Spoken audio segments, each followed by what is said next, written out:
तत्सवितुर्वरेण्यं भर्गो देवस्य धीमहि धियो यो नः प्रचोदयात्। ओम शांति शांति शांति। ओम परमपिता परमात्मा ఓం ఓంకు వందనాలు. ఋషులకు, మహర్షులకు, మునులకు, యోగులకు, గురువులకు, ఆచార్యులకు, అధ్యాపకులకు, పెద్దలకు, మాతాపితలకు, శ్రేయోభిలాషులకు, మిత్రులకు అందరికీ వందనాలు. సర్వేభ్యో నమో నమః. ఓం అథ శ్రీమద్ భగవద్గీత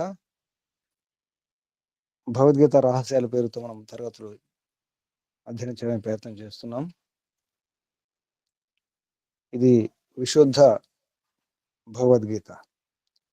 మూలము సర్వశాస్త్ర నిష్ణాత విపశ్చిత్ వరేణ్య పండిత శ్రీ ముక్తి రామోపాధ్యాయ. తర్వాత సన్యాసం తీసుకున్న తర్వాత పేరు స్వామి ఆత్మానంద సరస్వతి గారు వారు రచించినటువంటిది. విరచిత భాషోపేతము అనుకృతి అంటే అనువాదం, తెలుగు అనువాదం పండిత గోపదేవ శాస్త్రి గారు. వారు విరచిత టీకా తాత్పర్య వివరణం అవతారవాద సంయుతము ఈ పుస్తకం అధ్యయనం చేస్తున్నాం. గీత సుగీత కర్తవ్య కిమన్యై శాస్త్ర విస్త్రై. గీత ఒకటి బాగా చదివితే చాలు, వేరే శాస్త్రాలతో పని లేదు, ప్రయోజనం లేదు. ఏం ప్రయోజనం అని కూడా గీత గురించి గొప్పగా స్తుతిస్తారు. గీత మహిమ గురించి కూడా చాలా అద్భుతంగా చెప్పడం జరిగింది. ఎందరో మన దేశం వారు, విదేశీయులు కూడా చెప్పడం జరిగింది. గీత అంటే వేదాల శాస్త్రం, వేదాల సారం, ఉపనిషత్తుల సారం. కాబట్టి గీత ఒకటి అధ్యయనం చేస్తే సరిపోతుంది, గీత దర్శనం చేసుకుంటే సరిపోతుంది. అధ్యయనం కూడా కాదు, కేవలం గీత ఆ గ్రంథ స్పర్శ దర్శనం. ఒక శ్లోకమైనా పర్వాలేదు, ఆ శ్లోకంలో సగమైన పర్వాలేదు, అందులో సగమైన పర్వాలేదు, ఒక పాదం ఒక శబ్దమైన పర్వాలేదు, నోట ఉచ్చరిస్తే చాలు. అర్థమైనా అర్థం కాకున్నా, బోధపడినా బోధపడకున్నా, సిద్ధాంతం తెలిసినా తెలియకున్నా, జన్మ జన్మాంతరం ఉన్నటువంటి పాపజాలం అంతా పటాపంచలైపోతుంది అని నమ్మేవారు ఎందరూ ఉన్నారు. గీతా మహాత్మ్య గురించి చాలా వర్ణించడం జరుగుతుంది ఇలా. కానీ ధర్మం జిజ్ఞాసమానానాం పరమం ప్రమాణం, పరమం ప్రమాణం శృతి. పరమ ప్రమాణం శృతియే, వేదమే. ఉపనిషత్తులకైనా, దర్శనాలకైనా, వేటికైనా, ఏ శాస్త్రానికైనా, భగవద్గీతకైనా అన్నిటికీ మూలం వేదమే, పరమ ప్రమాణం. ఇది మర్చిపోకూడదు. భగవద్గీతలోనే శ్రీకృష్ణుల వారు చెప్పడం జరిగింది, వేదమే ప్రమాణం, వేదాన్ని అనుసరించే నేను చెబుతున్నానని చెప్పేసి. మరి వేదం మర్చిపోతే ఎలా? ఇది దారి, ఇది ఒక కరదీపిక, దారి చూపే శాస్త్రం. దారి చూపడం కాదు, మనం దారిలో వెళ్ళాలి. గమ్యం చేరుకోవాలంటే ఆ దారిలో వెళ్ళాలి. దారి చూపిస్తున్న వారిని పట్టుకొని అక్కడ ఉంటేలా కాదు. అది వేదం వైపు వెళ్ళండి అని భగవద్గీత కూడా తెలియజేస్తుంది, మార్గదర్శనం చేస్తుంది. అటువంటి భగవద్గీత గురించి చాలా అపోహలు ఉన్నాయి. ఎందరెందరో ఆచార్యులు వారి వారి సంప్రదాయాలు, వారి మతాలు, అభిమతాలు, వాటికి ఆధారంగా దీన్ని ఊతంగా అంటే ఆధారం చేసుకొని రకరకాల సంప్రదాయాలు, అద్వైతము, విశిష్టాద్వైతము, ద్వైతము, ద్వైతాద్వైతము, ఇలా రకరకాల సిద్ధాంతాలు, సంప్రదాయాలు నెలకొల్పడం జరిగింది, విరోధాలు పెట్టుకోవడం జరిగింది. కానీ వీరు అందరూ కూడా భగవద్గీతను ఒప్పుకుంటారు. అది విచిత్రం. శైవులైనా, వైష్ణవులైనా, వారైనా, వీరైనా, ఎవరైనా భగవద్గీతను మాత్రం అందరూ ఒప్పుకుంటారు, అందరూ ప్రచారం చేస్తారు. అది ఈ భగవద్గీత యొక్క గొప్పతనం అని చెప్పుకోవచ్చు. మనం నిన్న కొంత అధ్యయనం చేసినాం. ఎంతవరకు చేసుకున్నాము? ఎంతవరకు గుర్తుందా వాణేమ్మ గారు? గురుజీ వాళ్ళ గోపదేశ శాస్త్రి గారి యొక్క నంబరికి కొంతకాలం ముముక్షువులకు మార్గదర్శకులై గోపదేశ శాస్త్రి గారి గురువు గారు ఆత్మానంద సరస్వతి గారు, పూర్వనామం ముక్తిరామోపాధ్యాయ. వారు 1960లో పరమపదించినారు. అంతవరకు అయింది. వారికి అంటే ఈ పుస్తకం హిందీలో రచించడం జరిగింది. వారికి గోపదేశ శాస్త్రి గారు శిష్యులు. గోపదేవ్ గారికి ముఖ్యమైనటువంటి గురువు గారు వీరే, ఆత్మానంద సరస్వతి గారు, పూర్వనామం ముక్తిరామోపాధ్యాయుడు. వేరే ఆ పేరులోనే ముక్తి ఉంది చూడండి, ముక్తిరామోపాధ్యాయుడు. తర్వాత చూడండి, వీరే ప్రప్రథమున భగవద్గీతలోని అవైదిక విషయములను బోధించు శ్లోకములను తొలగించారు. అంటే మొట్టమొదటి భగవద్గీతలో చాలా అవైదిక శ్లోకాలు ఉన్నాయి, ప్రక్షిప్తాలు ఉన్నాయి. ఎందుకంటే మహాభారతంలో ఎన్నో శ్లోకాలు ఉన్నాయి, సగం కాదు. మహాభారతంలో 90% శ్లోకాలు ప్రక్షిప్తాలు, 90%. భగవద్గీతలో సగం 50% శ్లోకాలు ప్రక్షిప్తాలు. వాటిని తొలగించి వైదిక సిద్ధాంతాలకు అనుకూలంగా అటువంటి ఉన్నటువంటి శ్లోకాలు వారు తీసుకుని రాయడం జరిగింది. ఆ విషయం ఇక్కడ చెబుతున్నారు, చదవండి అమ్మ. వీరే ప్రప్రథమమున భగవద్గీతలోని అవైదిక విషయములను బోధించు శ్లోకములను తొలగించి వైదిక సిద్ధాంతములను మాత్రము బోధించు శ్లోకములే వ్యాస రచితములుగా ఎంచి వాని తత్వార్థములను తెలుపుచు ఈ భాష్యమును రచయించి ప్రకటించి ఉన్నారు. ఉత్తర భారతమున ఈ గ్రంథము పండితుల దృష్టిని ఎంతగానో ఆకర్షించినది. సాంప్రదాయకులైన విద్వాంసులలో అనేకులు ఈ గ్రంథమును చూచి హర్షించి శ్రీ పండిత ముక్తిరామ ఉపాధ్యాయులకు తమ కృతజ్ఞతను వెల్లడించిన వారును కలరు. అంధవిశ్వాసముకు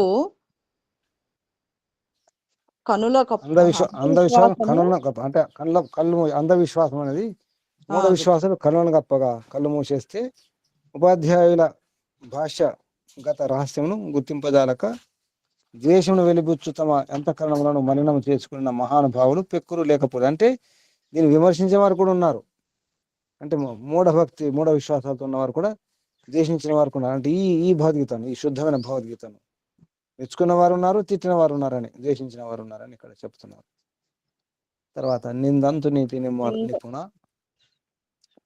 శ్లోకం. నిందంతు నీతి నిపుణా యది వాస్తువంతు లక్ష్మీ సమావిశతు గచ్చతు వా యథేష్టం అద్వైవ వా మరణమస్తు యుగాంతరే వాన్యాయాత్పథః ప్రవిచలంతి పదన్న ధీరాః. అద్యైవ వా అంటే ఈ రోజు మరణం సంభవించిన, యుగాంతరం సంభవించిన, నీతి నిపుణులు నిందించిన, స్తుతించిన, లక్ష్మి వచ్చిన పోయిన, మరణం ఇప్పుడు సంభవించిన, తర్వాత సంభవించిన ఈ ధీరులు ఉంటారు. వారు న్యాయపథం నుండి ఒక్క అడుగు కూడా కదల్చరు, వెనకడుగు వేయరు.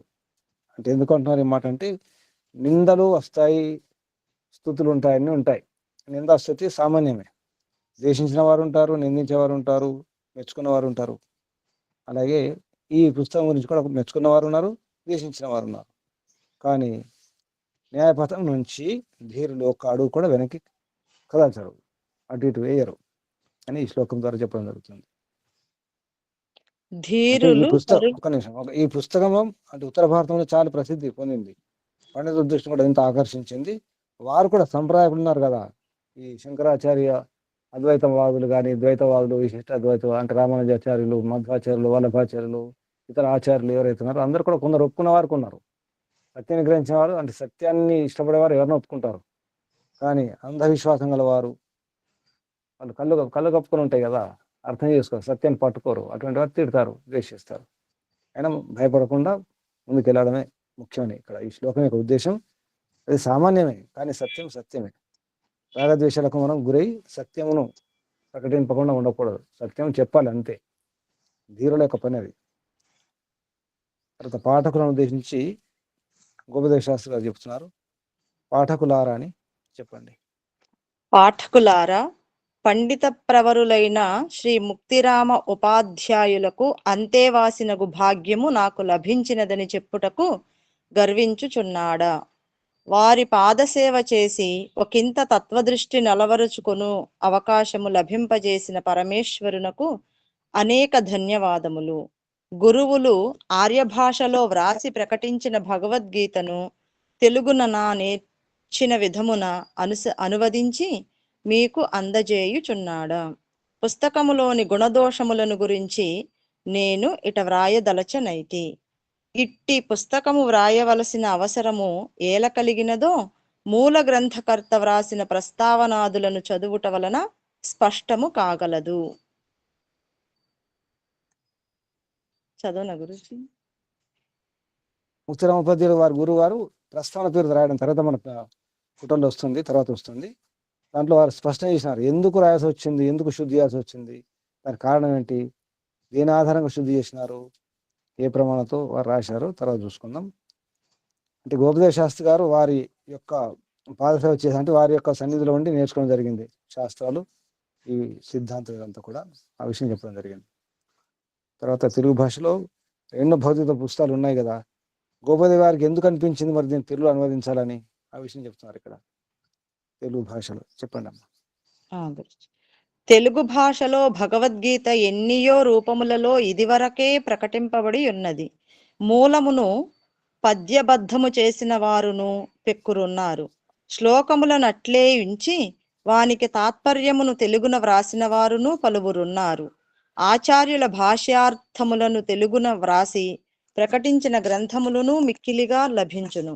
ఎన్నియున్నను నేను మీకు అందజేయు ఈ భగవద్గీతలో క్రొత్తదనము చూడగలుగుదురు. నేడు ప్రచారములోనున్న భగవద్గీతలో 700 శ్లోకములున్నవి. ఉపాధ్యాయులు ఈ 700 శ్లోకముల నుండి 338 శ్లోకములు వ్యాస రచితములు కావని ఎంచి తొలగించి ఉన్నారు. ఆ శ్లోకములు వ్యాసమహర్షికి తరువాతి వారు తమ మతములను గీతమూలమున ప్రచారము చేసుకొనుట కనువుగా అందుచేర్చియుందురని ఉపాధ్యాయుల అభిప్రాయము. ఆ శ్లోకములకు ప్రక్షిప్తములు చేర్చబడినవి అని పేరిడి వానిని తొలగించి మిగిలిన శ్లోకములను విషయానుగుణముగా 18 అధ్యాయములుగా విభజించి ఉన్నారు. శ్లోకములకు ప్రతిపదార్థము వ్రాసియున్నారు. ఈ శ్లోకములకు తాత్పర్యము వేరుగా వ్రాయలేదు. వారు శ్లోకములకు తాత్పర్యం వేరుగా రాయలేదు. ఎవరు? ముక్తిరామోపాధ్యాయులు.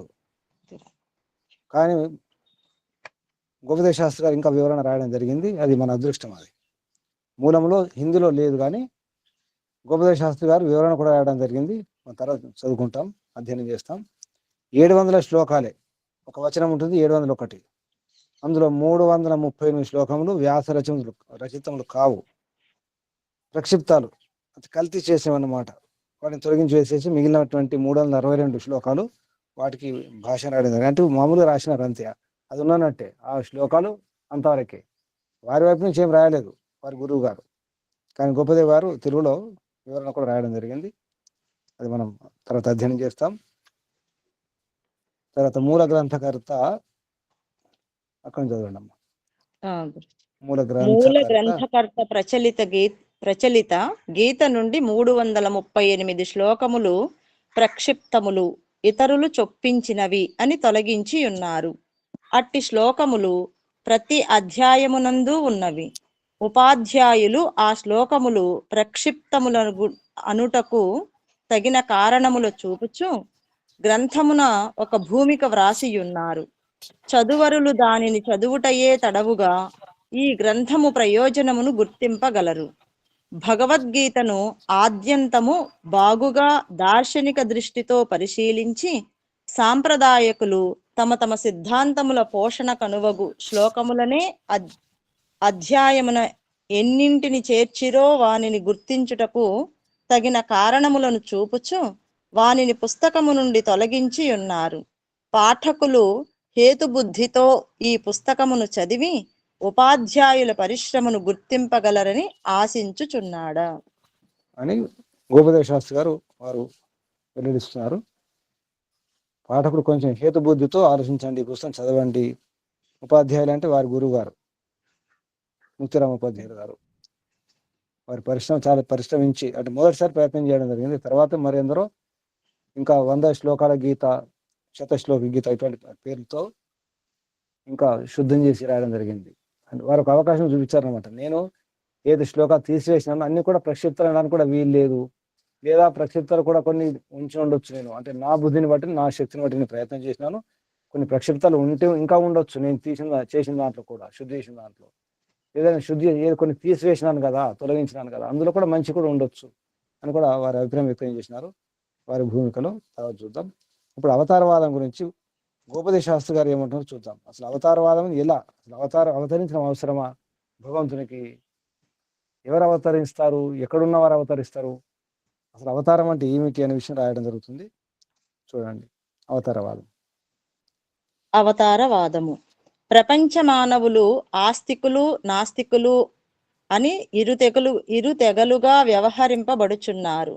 ఆస్తికులు ఈ సృష్టికి కర్త దేవుడొకడున్నాడని అంగీకరింతురు, నాస్తికులు అట్లంగీకరింపరు. నేటి ప్రపంచంలో రెండు రకాల మానవులు ఉంటారు, ఆస్తికులు నాస్తికులు. దేవుడు ఉన్నాడు అంటే సృష్టికర్త ఒకడు ఉన్నాడు, సృష్టికర్త లేకుండా అంతా జరగదు అని ఒప్పుకునేవారు ఉన్నారు. అంటే ముస్లింలు కానీ క్రైస్తవులు కానీ అందరూ ఒప్పుకుంటారు, హిందువులు ఒప్పుకుంటారు, మనం ఒప్పుకుంటాం. ఒప్పుకొని వారు కూడా ఉన్నారు. అసలు కర్త లేడు అనేవారు, వారిని మనం హిందువులు అంటాం. ఒక విచిత్రం నిజానికి. కర్త లేడు, సృష్టికర్త లేడు, భగవంతుడు పరమాత్మ లేడు అనేవారిని కూడా మనం హిందువులు అంటున్నాం.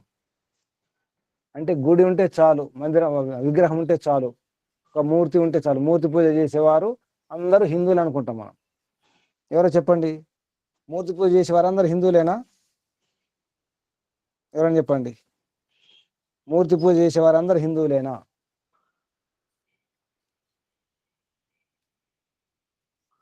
మాట్లాడండి ఎవరైనా. మూర్తి పూజ చేసేవారందరూ హిందువులేనా? హిందూ అంటే ఏంటి? మూర్తి పూజ చేయడమా? ఏమనుకుంటున్నారు? మూర్తి పూజ చేస్తే హిందువులు అంతే కదా. ఒక గుడి ఉండాలి, అందులో ఒక మూర్తి ఉండాలి, విగ్రహం ఉండాలి, దాన్ని పూజ చేస్తారు. అది ఏ మూర్తి అయినా పర్వాలేదు, అది ఎటువంటి మూర్తి అయినా పర్వాలేదు అని హిందువులే. నిజం అది? హిందూ అనే దానికి ఇదేనా నిర్వచనము? గీతా ప్రకాష్ ఎవరు? గీతా ప్రకాష్ గారు చెప్పండి. గీతా ప్రకాష్ గారు కొత్తవారు. రమాదేవి గారు, మూర్తి పూజ చేస్తే హిందువులా? మూర్తి పూజ చేయకపోతే హిందువులు కాదా? పెద్ద ప్రశ్న ఇప్పుడు ఇది. అందరూ మనం ఏమనుకుంటున్నాం? ఒక గుడి ఉండాలి, అందులో ఒక మూర్తి ఉండాలి, పూజ చేస్తే చాలు హిందువే. ఆ మూర్తి ఏదైనా పర్వాలేదు, మా తాత మూర్తి అయినా పర్వాలేదు కదా. పూజ చేసే వాళ్ళంతా హిందువులు. ఒక మూర్తి, ఒక గుడి, ఒక మూర్తి, ఒక విగ్రహం ఉండి దాన్ని పూజ చేస్తే హిందువులు అనుకుంటున్నాం కదా. అది నిజమా?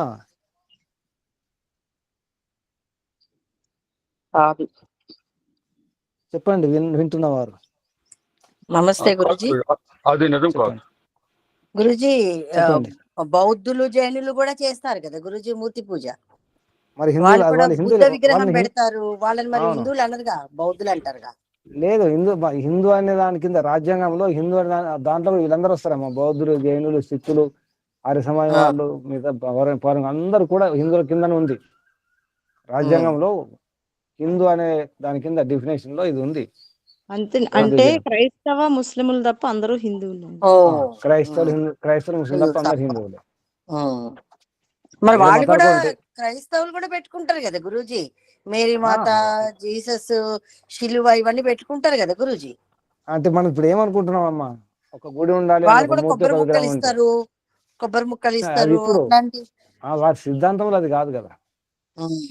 యేసు ఫోటో కూడా పెట్టుకుంటారు, విగ్రహం కూడా పెట్టుకుంటారు. వాళ్ళు ఏమంటారంటే యేసు దేవుని కొడుకు, దేవుని పుత్రుడు అంటారు కదా,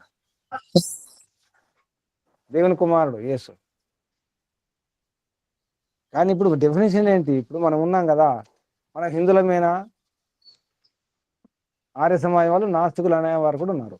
ఎందుకంటే విగ్రహం ఉండదు, పూజ ఉండదు, దేవుని నమ్మరు అనేవారు ఉన్నారు. దేవుడు అంటే ఎవరు? ఊడిలో మూర్తి ఉంటే దేవుడు కదా. జరుగుతుంది అదే కదా. ఆర్య సమాజం వారు నాస్తికులు, దేవుని నమ్మరు, ఎందుకంటే మూర్తి పూజ చేయరు. అంటే మూర్తి పూజ చేస్తే దేవుని నమ్మినట్టేనా? జైనులు, బౌద్ధులు, ఇంకా మిగతా వారు జరుగుతున్నది. అసలు ఇది ఎవరు అర్థం చేసుకోవట్లేదు. ఆ విషయం గోపదేవ్ గారు రాస్తున్నారు ఇక్కడ. తర్వాత చూడండి, తర్వాత వస్తుంది. చదవండి అమ్మా వాణమ్మ గారు. గురుజీ. నేటి నేటి భారతం. భారతమున వసించు మానవులలో అనేక మతములకు చెందిన వారు ఉన్నారు.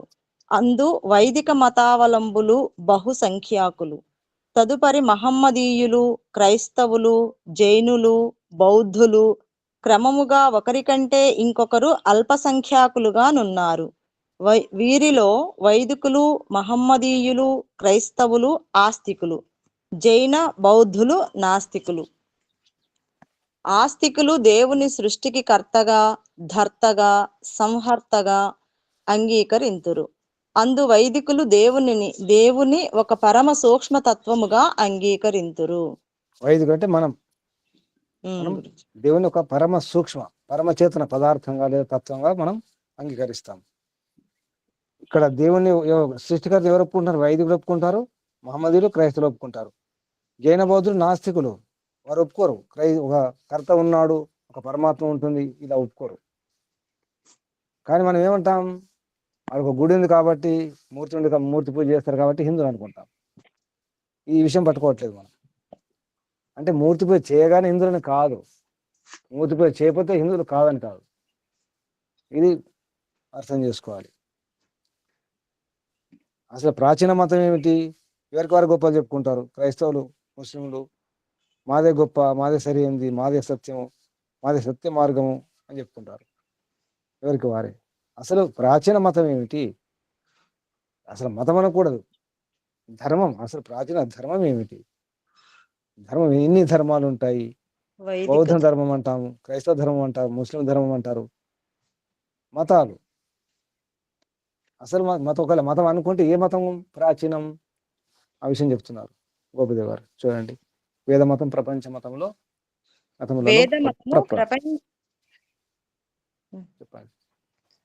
వేద మతము ప్రపంచ మతములలో ప్రప్రథమము, అతి ప్రాచీనమును.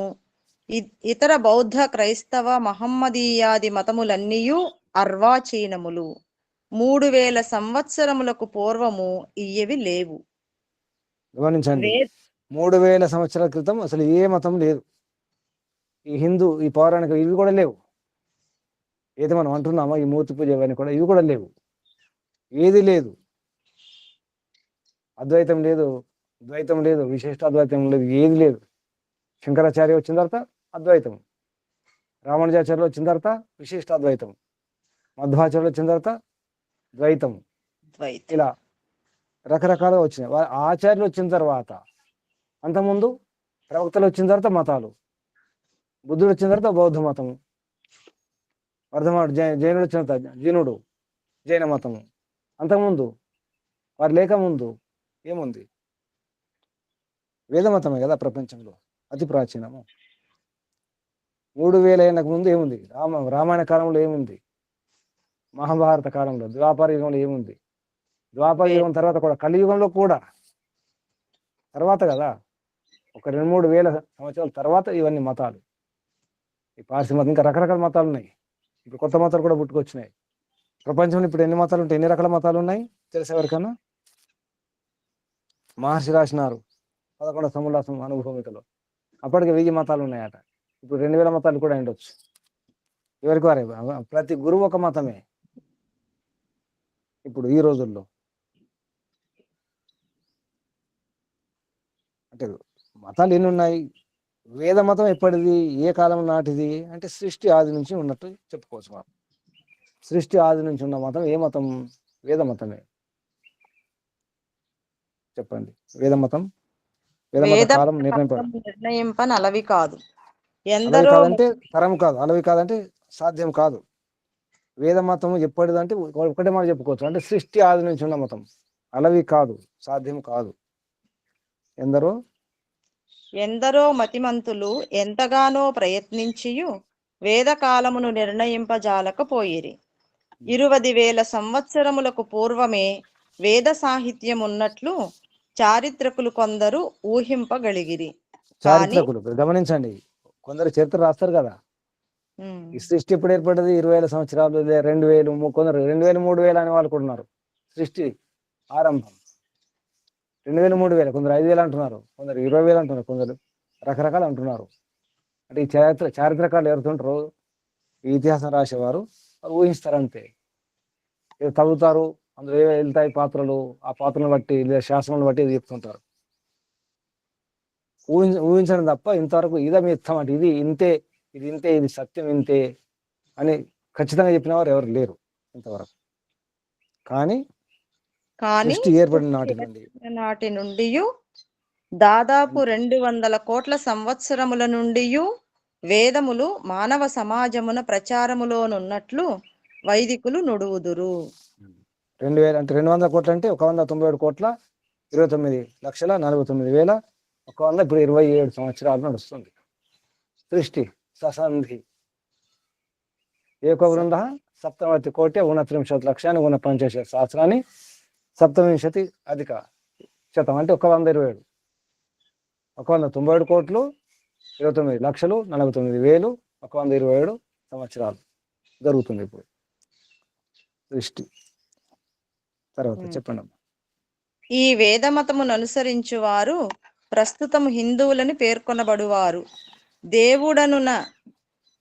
దేవుడనున్నది ఒక పదార్థమనియు అయ్యది ఈ సృష్టికి కర్త, చేతన నిమిత్త కారణము అనియు అంగీకరింతురు. అదియే ఈ ప్రపంచమునకు ఆధారముగా ఉండి దీనిని నడుపుచుండును. ఒకప్పుడు ఈ ప్రపంచమును నశింపజేయును. వేదశాస్త్రములందు ఈ పదార్థము ఇట్లే వర్ణింపబడినది. తత్వజ్ఞులు సంగ్రహముగా ఈ పరతత్వమును ఇట్లు చెప్పుదురు. ఇలా అంటే ఆర్య సమాజం 2వ నియమం ఆ నియమం రాయడం జరిగింది. చూడండి, ఈశ్వరుని యొక్క అంటే ఈశ్వరుని యొక్క స్వరూపం ఏమిటి, గుణకర్మ స్వభావాలు ఏమిటి? ఈశ్వరుడు ఎవరు? సృష్టికర్త, చేతన, నిమిత్త కారణం. అంటే ఒక పదార్థం ఉంది అంటే చేసేవారు ఉంటారు, కర్త ఉంటారు, నిమిత్త కారణం అంటారు. ఉపాదాన కారణం, దాని ముడి సరుకు, అది ఉపాదాన కారణం. సాధారణ కారణాలు ఉంటాయి అంటే సామాన్య పరికరాలు, సాధనాలు. చపాతి చేయాలంటే పిండి కావాలి, ముడి పదార్థం, ఉపాదాన కారణం. చేసేవారు నిమిత్త కారణం. చేయడానికి అప్పడాల కర్ర అదంతా కూడా, ఆ పెనము, ఆ పొయ్యి అదంతా కూడా అవి సాధారణ కారణం, సామాన్య కారణాలు అంటారు, అంటే సాధనాలు. ఈ విధంగా భగవంతుడు ఈ సృష్టి కనిపిస్తుంది కదా, ఒక కర్త ఉండాలి కదా, సందేహం కలుగుతుంది. మరి ఏ పదార్థములతో, ఏ మూడు సరుకుతో అంటే మూల ప్రకృతితో. భగవంతుడు తన సహజమైనటువంటి శక్తి సామర్థ్యాలతో, విద్యతో ఈ అంటే చేయడానికి సాధనాలు కావాలి కదా. కాళ్ళు చేతులు లేవు భగవంతునికి, శరీరం లేదు, పరికరాలు ఏముంటాయి? తన యొక్క జ్ఞాన బల క్రియలు అన్నారు. జ్ఞానం బల క్రియలతో, తన శక్తి సామర్థ్యాలతో, అటువంటి సాధనాలతో సృష్టి నిర్మాణం చేయడం జరిగింది. మరి భగవంతుడి గురించి వేదాల్లో ఏముంది, తత్వజ్ఞులు ఏమన్నారు సంగ్రహంగా, సంక్షిప్తంగా, సార రూపంలో ఆ పరతత్వం గురించి? అది ఆర్య సమాజ నియమంలో 2వ నియమం ఇక్కడ రాయడం జరిగింది. అందరికి తెలిసిన విషయమే, ఒకసారి చెప్పండి. ఆయన ఈశ్వరుడు, దేవుడు. చెప్పండి.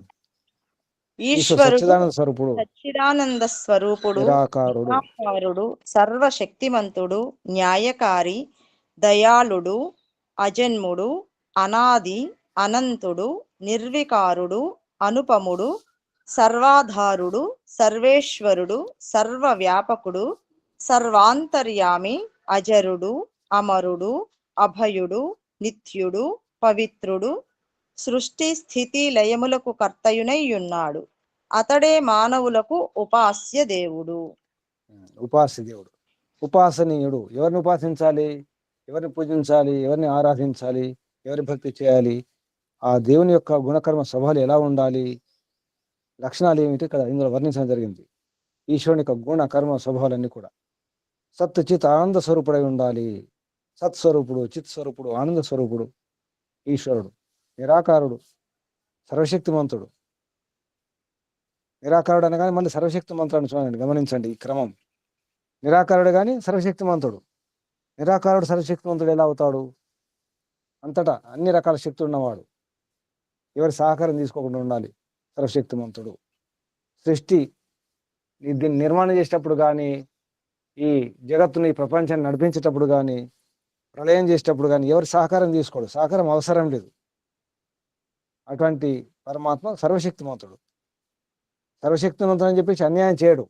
నేనే బలవంతుని, నేనే అధికారిని, రాజుని అని చెప్పేసి అన్యాయం చేయడం ఉండదు. అయినప్పుడు కూడా న్యాయకారే, పక్షపాతం లేకుండా ఉండడమే న్యాయం చేయడం. భగవంతుడు ఎటువంటి పక్షపాతం చేయడం ఉండదు, న్యాయకారి. న్యాయకారి అని చెప్పేసి దయ లేకుండా ఉంటుందంటే అలా ఉండదు. న్యాయమే దయే. దయ ఉంటే న్యాయం ఉండదు, న్యాయం ఉంటే దయ ఉండదు అనుకుంటాం. న్యాయం చేసేవారు దయ చూపరు, దయ చూపిస్తే న్యాయం జరగదు అనుకుంటారు. కానీ న్యాయము దయ రెండు ఉంటాయి. దయలో దండన కూడా ఉంటుంది.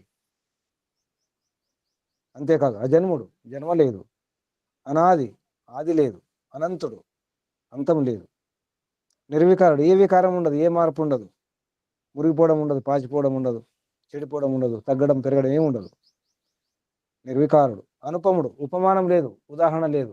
భగవంతుడు ఇలా ఉంటాడు, వాడిలాగా వీడిలాగా, ఈ ఈ రాజులాగా ఆ రాజులాగా, సూర్యునిలాగా చంద్రునిలాగా అలా పోల్చడానికి కూడా వీల్లేదు. భగవంతుడు అనుపముడు, ఉపమానం లేదు, సర్వాధారుడు, అందరికీ ఆధారుడు. ఈ భూమికి, ద్విలోకానికి, అన్ని లోకాలకు, లోకలోకాలకు, గ్రహాలకు, నక్షత్రాలకు, అండపిండ బ్రహ్మాండాలు అన్నిటి కూడా ఆధారం. ప్రతి వారికి, ప్రతి కణానికి, కణంలో ఉన్నటువంటి కణాలకు, పరమాణువులకు, అణువులకు, కనిపించే వాటికి, కనిపించని వాటికి, మూల ప్రకృతి ఉన్నటువంటి ఆ సత్వ రజతం కణాలకు కూడా ఆధారమే. సర్వాధారుడు, సర్వేశ్వరుడు, అందరికంటే ఈశ్వరుడు, సర్వ ఐశ్వర్యాలు గలవాడు. ఐశ్వర్యం అంటే అధికారం కూడా, అన్ని రకాల అధికారం గలవాడు సర్వేశ్వరుడు. ఐశ్వర్యం అంటే విద్య కూడా, ఐశ్వర్యం అంటే బలం కూడా, అన్ని రకాల ఐశ్వర్యం గలవాడు. సర్వవ్యాపకుడు. ఐశ్వర్యం అంటే అక్కడ ఉండడం కాదు, అంతటా ఉంటాడు. సర్వవ్యాపకుడు, సర్వాంతర్యామి, లోపల ఉంటాడు, నడిపిస్తాడు. అందరి లోపల ఉంటాడు, అన్ని కణాల లోపల, పరమాణువు లోపల, అణువు లోపల కూడా నడిపిస్తాడు పరమాత్మ.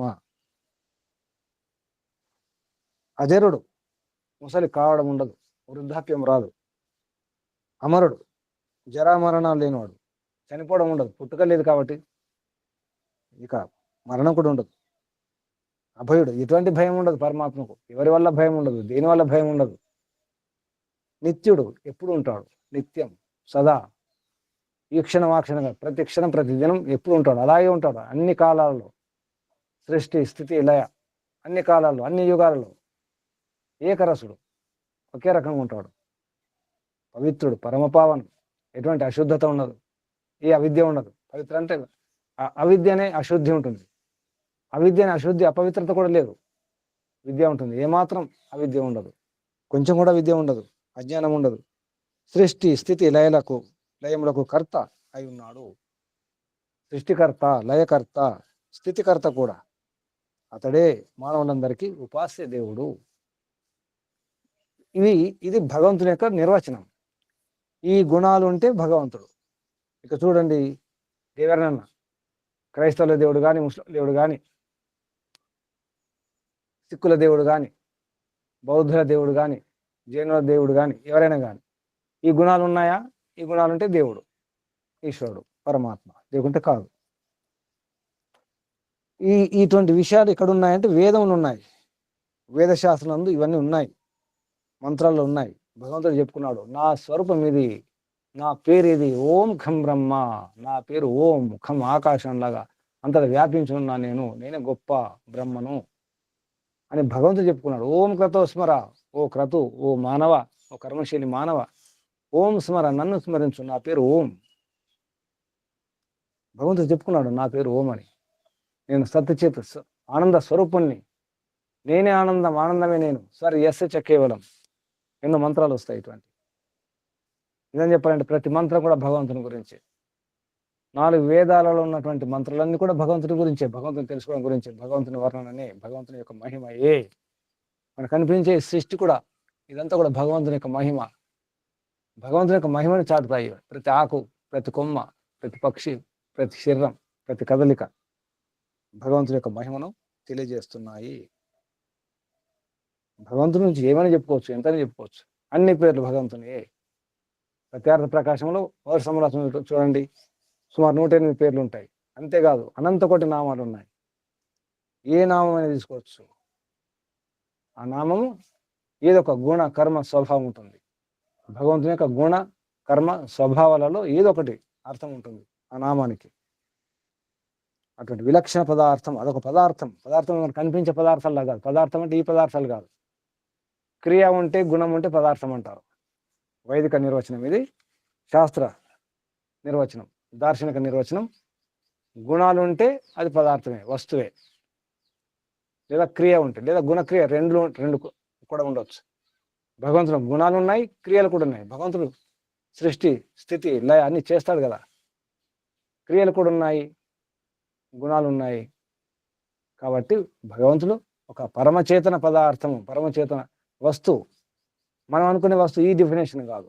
భౌతికంగా, వైదికంగా, ఆధ్యాత్మికంగా పదార్థం అంటే గుణాలు లేదా కర్మ లేదా గుణకర్మలు రెండు క్రియలు ఉంటే పదార్థం అంటారు. ఇప్పుడు ఇటు విలక్షణ పదార్థం ఇంకొకటి ఈ బ్రహ్మాండంలో లేదు, ఉండదు, ఉండబోదు.